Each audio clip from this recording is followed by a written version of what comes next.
नमस्कार दोस्तों, स्वागत है आप सभी का आपके अपने YouTube चैनल पर। दोस्तों, माँ दुर्गा की उपासना के 9 दिन भक्तों के लिए बेहद खास होते हैं। कई भक्त नवरात्रि के 9 दिन व्रत रखते हैं तो कई पहला और आखिरी व्रत रखकर माँ की उपासना करते हैं। मान्यता है कि नवरात्रि के दौरान माँ दुर्गा की विधि विधान से पूजा करने से माँ आदि शक्ति दुर्गा का आशीर्वाद प्राप्त होता है और भक्तों की सभी मनोकामनाएं पूर्ण होती हैं। देवी भागवत पुराण के अनुसार नवरात्रि के 9 दिनों में माँ दुर्गा धरती पर भ्रमण करती हैं। सनातन धर्म में चैत्र नवरात्रि का खास महत्व है। इन नवरात्रि को राम नवरात्रि भी कहा जाता है। पौराणिक कथाओं के अनुसार भगवान श्री राम सबसे पहले समुद्र तट पर देवी दुर्गा की पूजा करके लंका गए थे। नवरात्रि के 9 दिनों में माँ दुर्गा का 9 अलग अलग रूपों से पूजा करने से सभी मनोकामनाएं पूरी होती हैं। माँ की कृपा हमेशा भक्तों पर बनी रहती है। दोस्तों, चैत्र नवरात्रि के पहले दिन घरों में शुभ मुहूर्त में कलश स्थापित करते हैं। 9 दिनों तक 9 देवी की विधि विधान से आराधना भी की जाती है। चैत्र नवरात्रि दोस्तों 22 मार्च 2023 से शुरू हो रहे हैं। नवमी तिथि 30 मार्च 2023 को है।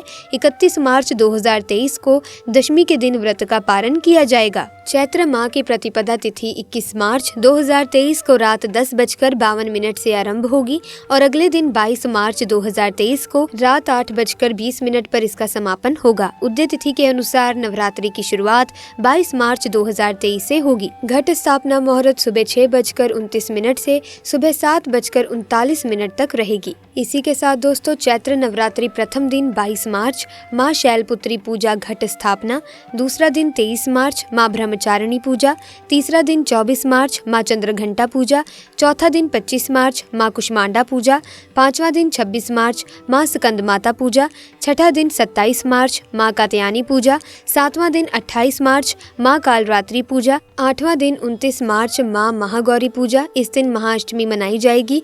9वां दिन 30 मार्च माँ सिद्धिदात्री पूजा और दुर्गा महानवमी 10वें दिन नवरात्रि व्रत का पारण किया जाएगा।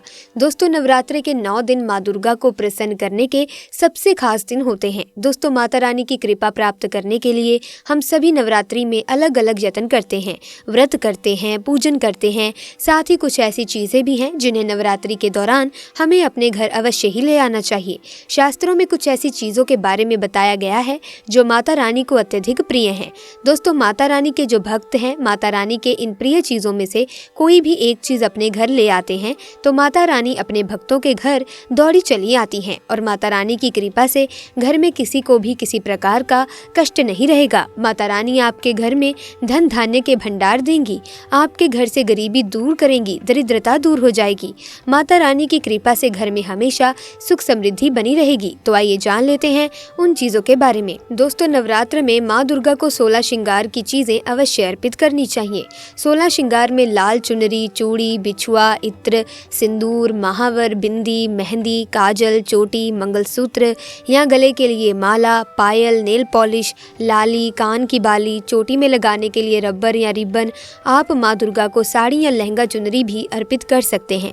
माता रानी को श्रृंगार अर्पित करने के लिए माँ दुर्गा को स्थापित करने के लिए एक चौकी लगाएं, उस पर लाल या पीले रंग का कपड़ा बिछा दें। इसके बाद उस पर माता रानी की तस्वीर या मूर्ति रख दें। इसके बाद माँ को टीका लगाएं और श्रृंगार का सभी सामान अर्पित करें। मान्यता के अनुसार नवरात्रि में जो भी माता रानी को 16 श्रृंगार चढ़ाता है उसके घर में सुख समृद्धि आती है और अखंड सौभाग्य का वरदान मिलता है। ध्यान रखें, जो भी महिला माता रानी को 16 श्रृंगार का सामान अर्पित करे उन्हें खुद भी 16 श्रृंगार करना चाहिए। ऐसा करने से माँ जल्द ही प्रसन्न होती हैं और अखंड सौभाग्य का वरदान देती हैं। नवरात्र के बाद आप 16 श्रृंगार का सामान या तो सुहागन ब्राह्मणी या किसी गरीब महिला को दान में दे सकते हैं या आप खुद भी माता रानी के प्रसाद के रूप में इन सामग्रियों का इस्तेमाल कर सकते हैं। नवरात्रि के दौरान दोस्तों, सोने या चांदी का सिक्का लाना भी बहुत शुभ माना जाता है। नवरात्रि के दौरान आप सोने या चांदी का एक सिक्का लाएं और इसे माता रानी की चौकी पर माता रानी के पास रखें और नवरात्र के 9 दिन तक आप इस सिक्के का भी पूजन करें। इससे देवी लक्ष्मी की कृपा बनी रहेगी और गरीबी दूर रहेगी। नवरात्र के 9 दिन बाद आप इस सिक्के की पूजा करके इस सिक्के को अपनी तिजोरी में रख दें या फिर किसी साफ स्थान पर धन के साथ आप इस सिक्के को रख दें। ऐसा करने से घर में धन धान्य की वृद्धि होती है। नवरात्रि के दौरान घर में कमल का फूल लाना बहुत ही शुभ माना जाता है। कमल के फूल को धार्मिक शास्त्रों में अत्यधिक महत्व दिया गया है। धन की देवी लक्ष्मी भी कमल के फूल पर विराजमान रहती हैं। नवरात्रि के दौरान कमल का फूल लाकर माँ लक्ष्मी को अर्पित करें और फिर माँ लक्ष्मी का पूजन करें। ऐसा करने से घर में धन संपत्ति बढ़ने लगती है और परिवार वालों के बीच सामंजस्य बना रहता है। अगर आपको कमल का फूल ना मिले तो आप कमल के फूल का एक चित्र लगाएं और इसे नवरात्र के दौरान अपने घर की उत्तर दिशा में लगाएं और माँ लक्ष्मी से अपनी कृपा बनाए रखने की प्रार्थना करें। ऐसा करने से घर में धन अन्न की कभी कमी देखने को आपको नहीं मिलेगी। दोस्तों, नवरात्रि के दौरान दक्षिणावर्ती शंख को भी घर में लाकर स्थापित करना बहुत ही शुभ माना जाता है। शास्त्रों में दक्षिणावर्ती शंख को माँ लक्ष्मी का ही स्वरूप माना जाता है। मान्यता है कि जिस घर में ये शंख रहता है वहाँ कभी भी धन धान्य की कमी नहीं होती। भगवान विष्णु की कृपा ऐसे घर पर बनी रहती है, इसीलिए इसका घर में होना मंगलकारी है। जिस परिवार में विधि विधान के साथ इसकी स्थापना की जाती है वहाँ भूत प्रेत और नकारात्मक शक्तियों का प्रवेश नहीं हो पाता। माना जाता है कि शत्रु पक्ष कितना भी बलशाली क्यों ना हो, इसके प्रभाव से हानि नहीं पहुंचा पाता। इतना ही नहीं, इसके प्रभाव से दुर्घटना, मृत्यु व चोरी आदि से भी रक्षा होती है। शास्त्रों में लक्ष्मी जी को प्राप्त करने के लिए और उन्हें स्थायी रूप से निवास देने का एकमात्र प्रयोग दक्षिणावर्ती शंख ही है। इसके प्रयोग से ऋण, दरिद्रता, रोग आदि मिट जाते हैं और सब प्रकार से संपन्नता आने लगती है। दक्षिणावर्ती शंख के लाभ अद्वितीय हैं। दोस्तों, नवरात्र में माता रानी की पूजा में कौड़ी का इस्तेमाल अवश्य ही करना चाहिए। धर्म ग्रंथों के अनुसार लक्ष्मी जी समुद्र से उत्पन्न हुई थी और कौड़ी भी समुद्र से ही निकली है। कौड़ी को माँ लक्ष्मी की सगी बहन माना जाता है। कौड़ी में धन को आकर्षित करने का स्वाभाविक गुण होता है। नवरात्र में 7 कौड़ी लाएं और इन्हें हल्दी से पीले रंग का रंग दें। अब इन कौड़ी को माता रानी के पास चौकी पर रख दें। नवरात्र के पूरे 9 दिन तक आप माता रानी का पूजन करने के बाद इन कौड़ियों का भी पूजन करें।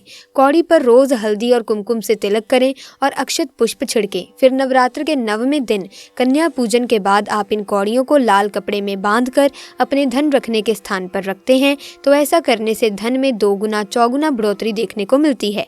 कौड़ी को धारण करने से बुरी नजर और संकटों से भी रक्षा होती है। कौड़ी धारण करने से ये आपकी माँ के रूप में रक्षा करती है।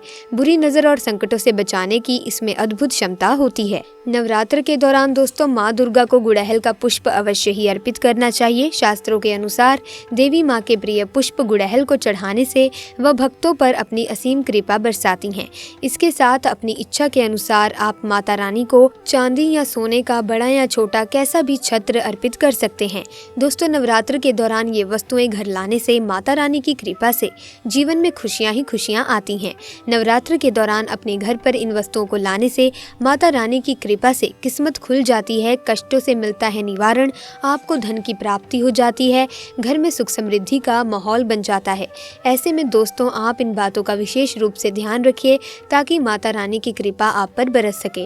ऐसे में दोस्तों, अगर आप भी माता रानी का आशीर्वाद पाना चाहते हैं तो सच्चे दिल से, सच्चे मन से कमेंट सेक्शन में ज़रूर लिखें जय माता दी, ताकि माता रानी की कृपा आप पर सदैव बनी रहे। इसी के साथ दोस्तों, आज की वीडियो में बस इतना ही। मिलेंगे अन्य वीडियो में नई जानकारी के साथ। अगर ये वीडियो आपको अच्छी लगी तो लाइक करें, शेयर करें और ऐसी ही वीडियोस की अपडेट पाने के लिए चैनल को सब्सक्राइब करके बेल आइकन को प्रेस कर दें ताकि नए वीडियोस की अपडेट आपको मिलती रहे। आपका बहुत बहुत धन्यवाद।